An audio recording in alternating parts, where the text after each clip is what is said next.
नमस्कार साथियों, मैं सन्नी राणा आप सभी का विद्याक्यूलम ट्यूटोरियल में स्वागत करता हूं। और हम लोग फिजिक्स में डायमेंशनल फार्मूला, डायमेंशनल इक्वेशन, इसके बारे में चर्चा कर रहे थे। पिछले वीडियो में मैंने आपको डायमेंशन और डायमेंशनल फार्मूला, डायमेंशनल इक्वेशन के कुछ कंसेप्ट बताए थे और कुछ इम्पॉर्टेंट डायमेंशनल फार्मूला जैसे कि some important dimensional formula of a basic physical quantity, mass, length और टाइम, यहाँ तक आप लोगों को बताया था। आज हम लोग इस वीडियो में इससे आगे के कुछ फिजिकल क्वांटिटीज के डायमेंशनल फार्मूला को निकालना सीखेंगे। ओके, तो चलिए स्टार्ट करते हैं। उससे पहले थोड़ा सा रिवीजन डालते हैं। डायमेंशन क्या होता है?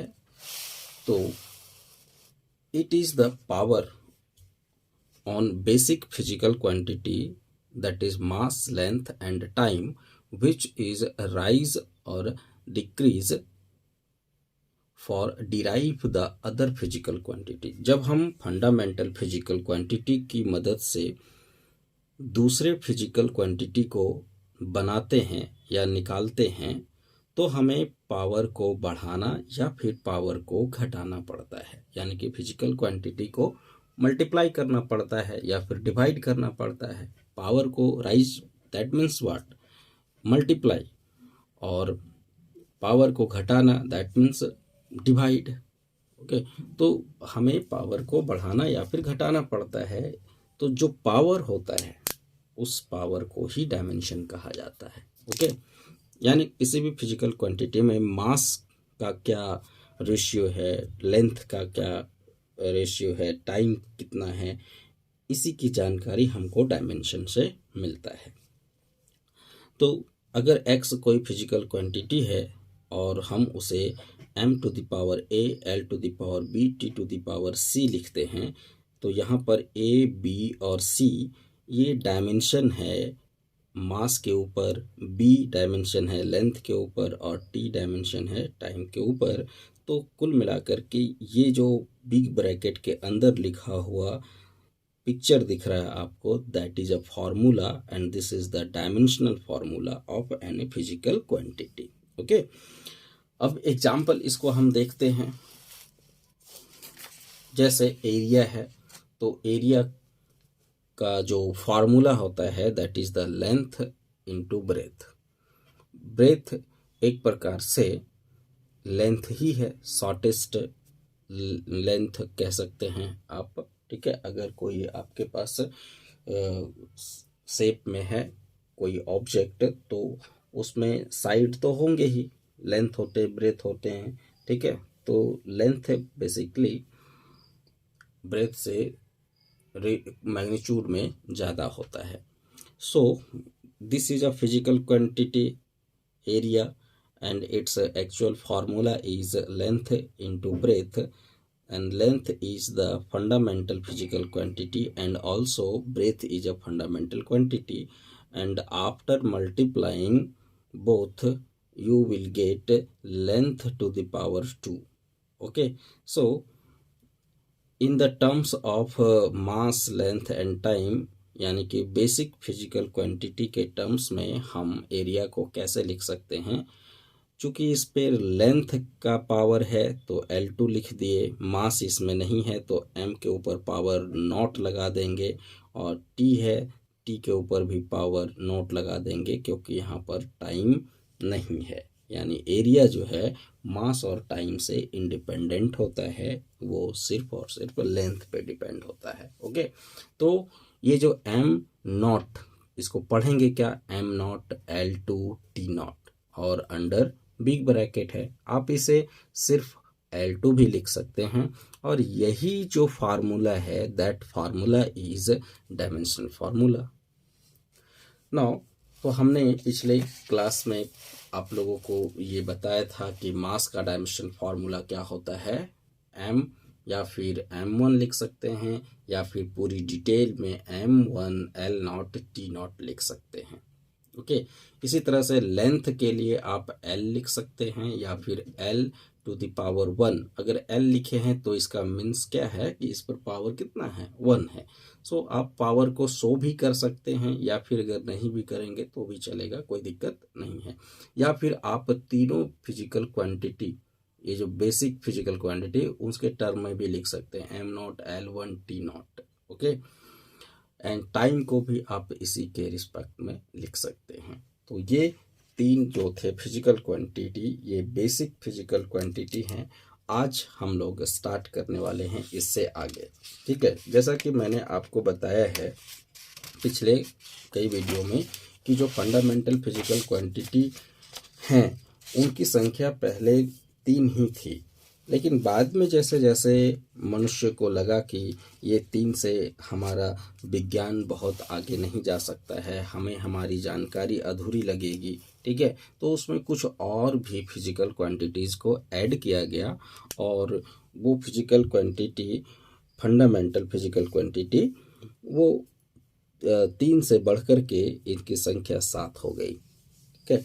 और ये 7 फिजिकल क्वांटिटी हो गए मास, दूसरा लेंथ, तीसरा टाइम, चौथा टेम्परेचर, पांचवा करंट इलेक्ट्रिसिटी, छठा लुमिनस इंटेंसिटी और सातवां जो है वो क्वांटिटी ऑफ मैटर या फिर कह सकते हैं आप अमाउंट ऑफ सब्सटेंस। ओके।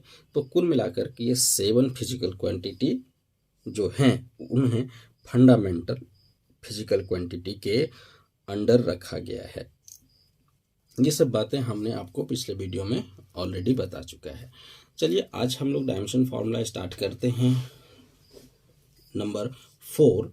और ये 4 जो है, दिस इज द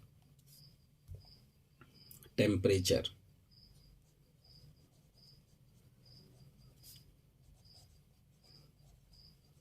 टेम्परेचर को शॉर्ट में हम लोग TEMP कहते हैं या कभी कभी सिंबल में इसे थीटा भी लिखा करते हैं, ठीक है। तो ये टेम्परेचर है और टेम्परेचर को डायमेंशनल फार्मूला में जब लिखेंगे इसका डायमेंशनल फार्मूला, तो that will be K1। Okay. या फिर इसे हम लोग सीधा सीधा K लिख सकते हैं, ओनली फॉर K। या फिर अगर हम लोग इसकी पूरे डिटेल में लिखना चाहें, पूरा डिटेल अगर लिखना चाहें, ठीक है, तो आप लिखेंगे m0, L0, T0 and K1। This is the dimensional formula of temperature. अब यहाँ पर एक सवाल है कि सर आपने टाइम के लिए T लिखा, तो उसी तरह से टेम्परेचर के लिए भी T लिखना चाहिए। आपको मैं बता दूं कि यहाँ पर हमने मास के लिए कैपिटल M यूज किया है डायमेंशनल फार्मूला लिखते समय, लेंथ के लिए कैपिटल L यूज किया है, टाइम के लिए कैपिटल T यूज किया है।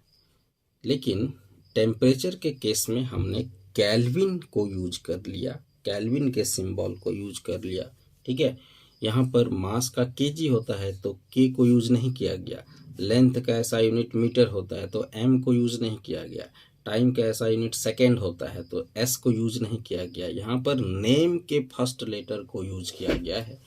तो ऐसे ही यहाँ पर टेम्परेचर में टी को ही यूज करना चाहिए था, लेकिन ऐसा नहीं किया गया, उसके एसआई यूनिट के फर्स्ट लेटर को यूज किया गया है। तो ऐसा इसलिए क्योंकि अगर यहाँ पर टी यूज किया जाता तो टाइम और टेम्परेचर में कंफ्यूजन पैदा होता, ठीक है। इसलिए यहाँ टेम्परेचर का जब डायमेंशनल फार्मूला लेते हैं तो हम लोग टेम्परेचर के एसआई यूनिट के फर्स्ट लेटर को एज अ सिंबल यूज करते हैं डायमेंशनल फार्मूला लिखने के लिए। चौथे के बाद हम पांचवा आते हैं, फोर्थ के बाद फिफ्थ नंबर, ठीक है। फिफ्थ नंबर है electric current, electric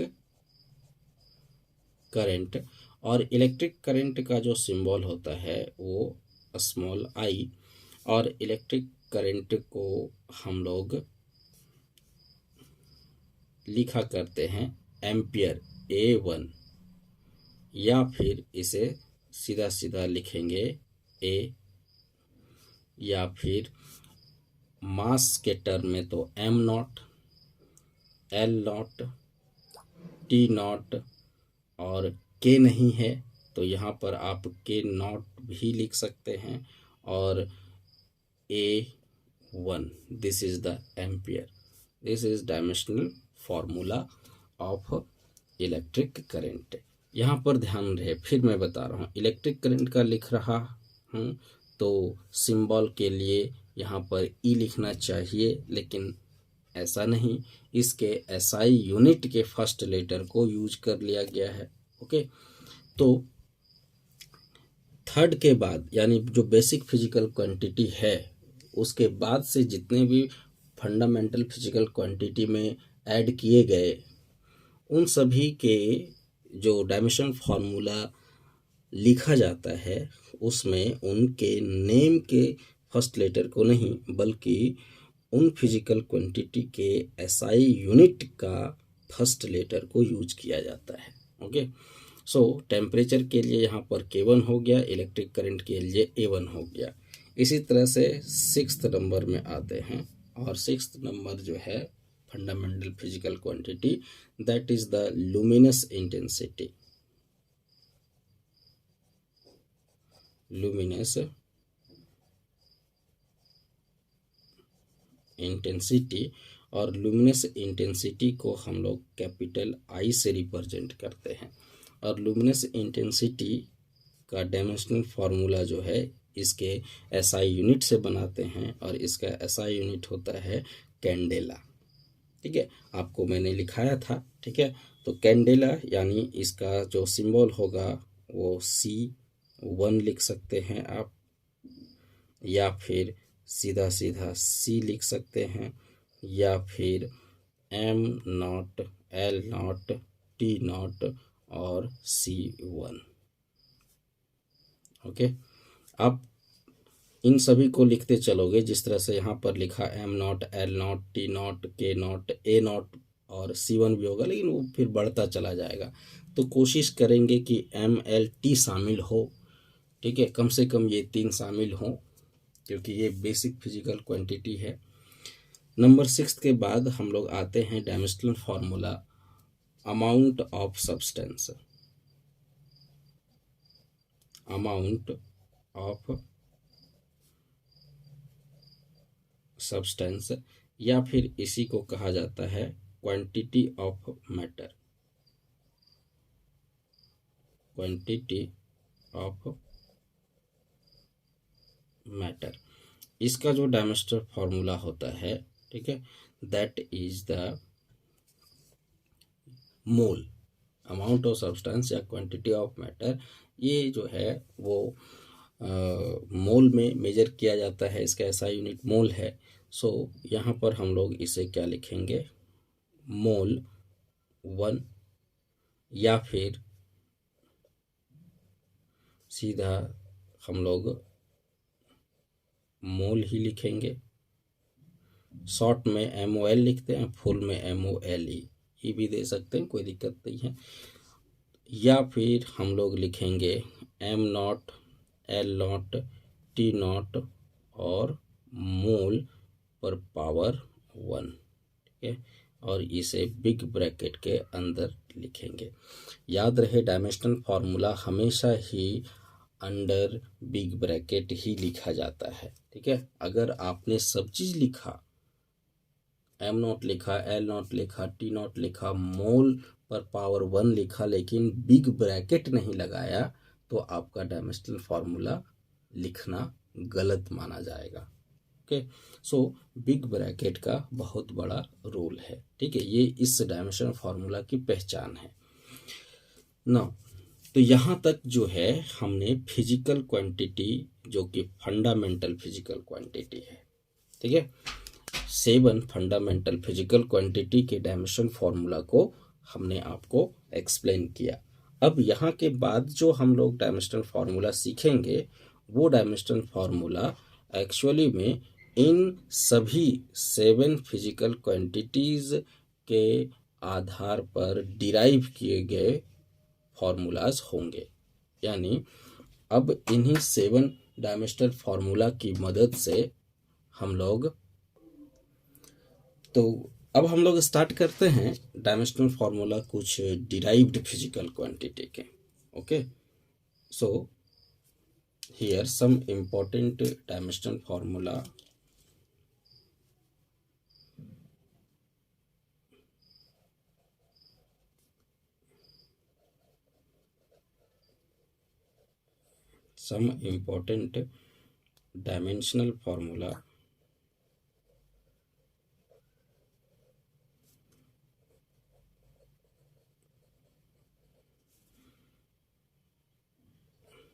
of derived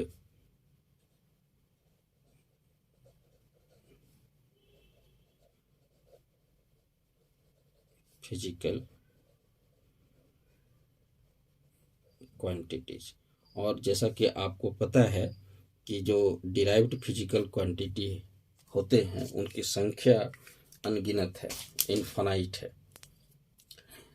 fundamental physical quantity की संख्या 7 है, लेकिन डिराइव्ड फिजिकल क्वांटिटी की संख्या अनलिमिटेड है। तो यानी अब इन्हीं 7 फिजिकल क्वांटिटीज की मदद से हम लोग डायमेंशनल फार्मूला निकालेंगे। तो चलिए सबसे पहले हम लोग बात करते हैं एरिया की। एक चीज डिराइव करने से पहले मैं आपको बता दूं, ठीक है, एक बेसिक सा फंडा कि अगर आपको बोला जाए लेंथ का डायमेंशनल फार्मूला क्या होता है तो L1, ब्रेथ का क्या होता है तो ये भी L1 होगा, इवन डिस्टेंस का भी पूछा जाए तो L1 ही होगा। ठीक है, यानी कुल मिलाकर के अगर हम बात करें तो जैसा कि आप जानते हैं लेंथ के केस में, ठीक है, यहाँ पर मैं लिख देता हूँ लेंथ हो, ठीक है, या फिर ब्रेथ हो, या फिर हाइट हो,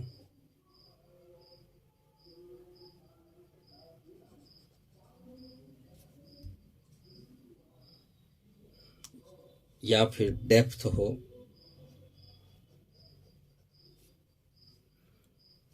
ठीक है, या फिर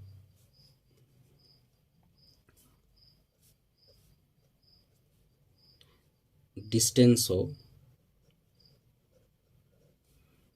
या फिर डिस्प्लेसमेंट हो।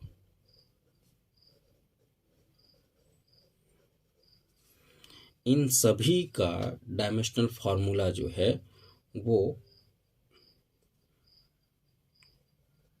m0 L1 T0 होता है। यानी जो लेंथ का डायमेंशनल फार्मूला है वही डिस्टेंस का भी होता है, जो ब्रेथ का होता है वही डिस्टेंस का या डिस्प्लेसमेंट का होता है, हाइट का जो होता है, यानी सभी इक्वल होते हैं। लेंथ का अगर आपको डायमेंशनल फार्मूला पूछ दिया जाए तो m0 L1 T0 या सीधा L1 लिख करके आप काम चला सकते हैं। ब्रेथ पूछ दिया जाए ये भी L1, हाइट पूछ दिया जाए ये भी L1, डेप्थ गहराई वो भी क्या होगा L1, डिस्प्लेसमेंट का तो वो भी क्या होगा L1, डिस्टेंस यानी जिसे हम दूरी कहते हैं, हिंदी में इसे क्या कहेंगे दूरी, और डिस्प्लेसमेंट यानी कि इसे हम विस्थापन कहते हैं। ठीक है, इसे हम क्या कहते हैं विस्थापन। ठीक है, तो अब इन्हीं से आगे बढ़ते हम लोग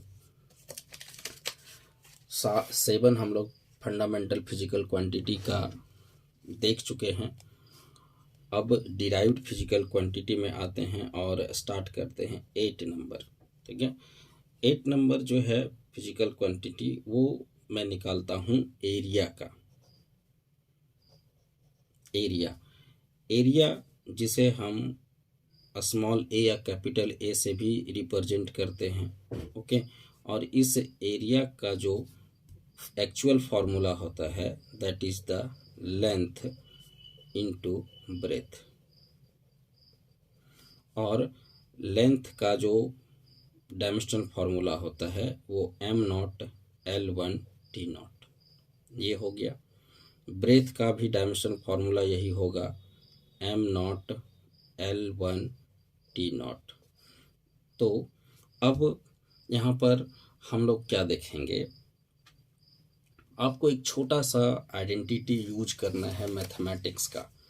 आपने मैथमेटिक्स में क्लास 7 में एक फार्मूला पढ़ा होगा, ठीक है, एक फार्मूला पढ़ा होगा, और वो फार्मूला क्या है कि इफ़ a⁴m है और into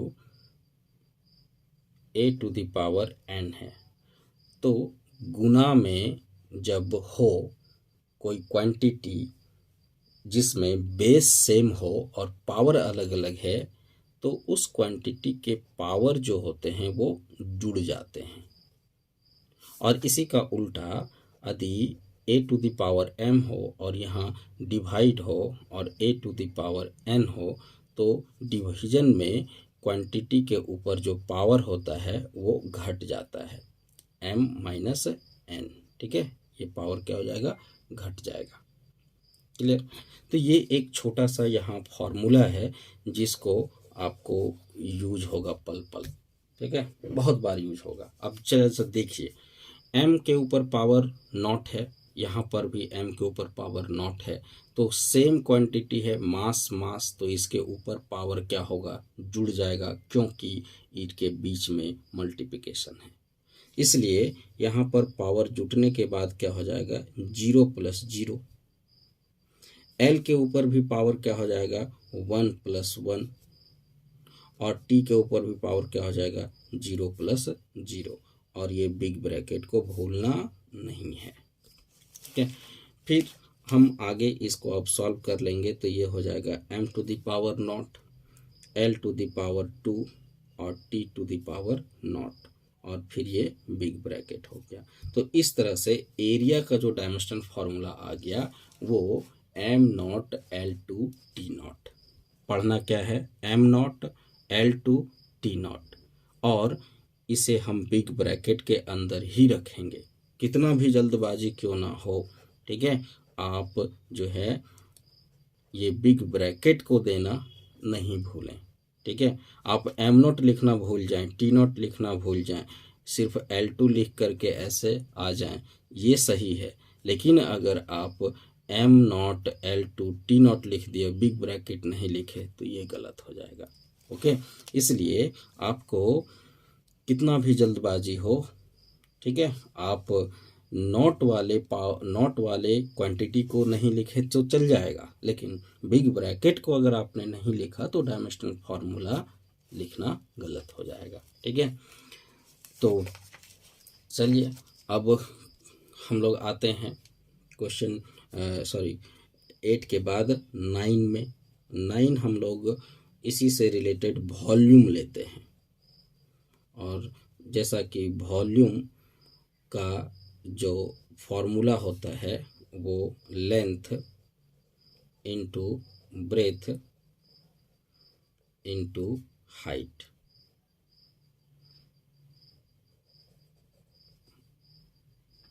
length into breath into height है।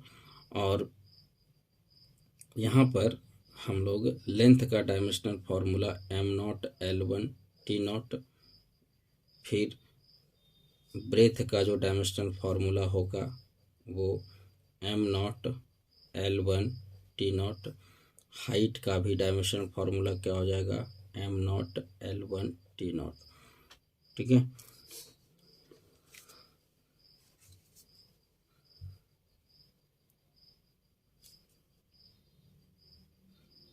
और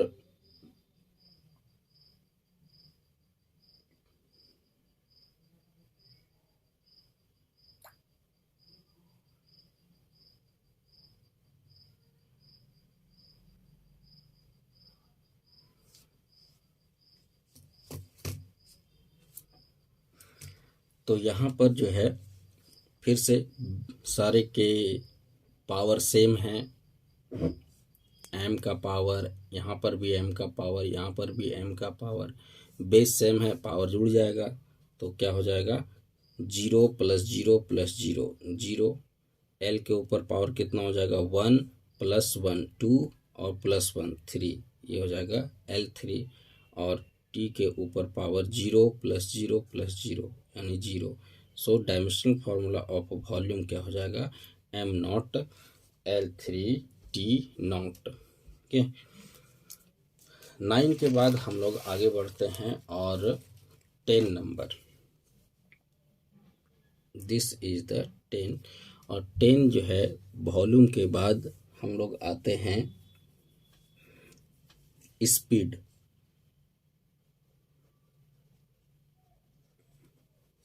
स्पीड यानी कि इसे हम लोग v से रिप्रेजेंट करते हैं, और स्पीड का जो फॉर्मूला होता है वो अगर आप जाने तो डिस्टेंस अपॉन टाइम। और डिस्टेंस अपॉन टाइम इसका मतलब ये हो गया कि डिस्टेंस का भी आपको हमने कुछ ही समय पहले बताया है डायमेंशनल फार्मूला कि लेंथ हो या डिस्टेंस हो, ठीक है, इसका डायमेंशनल फार्मूला L1। ठीक है, तो हम लोग यहाँ पर लिखेंगे डिस्टेंस का डायमेंशनल फार्मूला क्या होगा m0 L1 T0। और टाइम का डायमेंशनल फार्मूला क्या हो जाएगा m0 L0 T1। और यहाँ पर हम लोग यूज कर लेंगे आइडेंटिटी। क्या यूज करेंगे तो देखिए यहाँ पर अब डिवीजन हो गया, ठीक है, a⁴m डिवाइड बाय a⁴n। तो डिवीजन में पावर क्या होता है घट जाता है। तो यहाँ पर देखिए m और m डिवाइड में है तो इसके ऊपर पावर क्या हो जाएगा घट जाएगा 0 - 0। यहाँ पर क्या हो जाएगा l के ऊपर पावर 1 - 0 और t के ऊपर पावर क्या हो जाएगा 0 - 1। और इन सभी को जब आप सॉल्व करेंगे तो सॉल्व करने के बाद आपको आएगा m⁴0 l⁴1 एंड t⁻⁻1। सो इसका जो डायमेंशनल फार्मूला हो गया स्पीड का वो m0 L1 T-1। आप इसे L1 T-1 लिख करके भी काम चला सकते हैं। मैंने बार बार बोल रहा हूँ मैं कि आप बिग ब्रैकेट देना ना भूलें, चाहे आप नोट वाले क्वांटिटी को लिखें या ना लिखें उससे कोई फ़र्क नहीं पड़ता है, लेकिन आप बिग ब्रैकेट अगर नहीं लिखेंगे यानी इन सभी फिजिकल क्वांटिटीज़ के डायमेंशन को आप इनक्लोज नहीं करेंगे तो वो लिखना आपका तरीका गलत माना जाएगा। ठीक है, तो स्पीड का हो गया L1 T-1 या फिर m0 L1 T-1। चलिए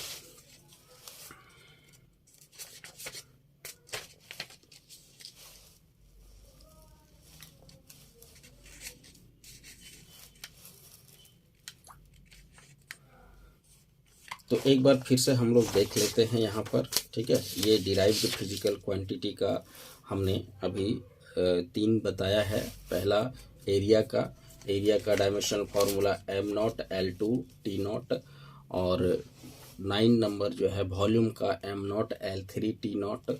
स्पीड का हो गया आपका m0 L1 T-1। okay, m0 L1 T-1। this is the dimensional formula of the speed।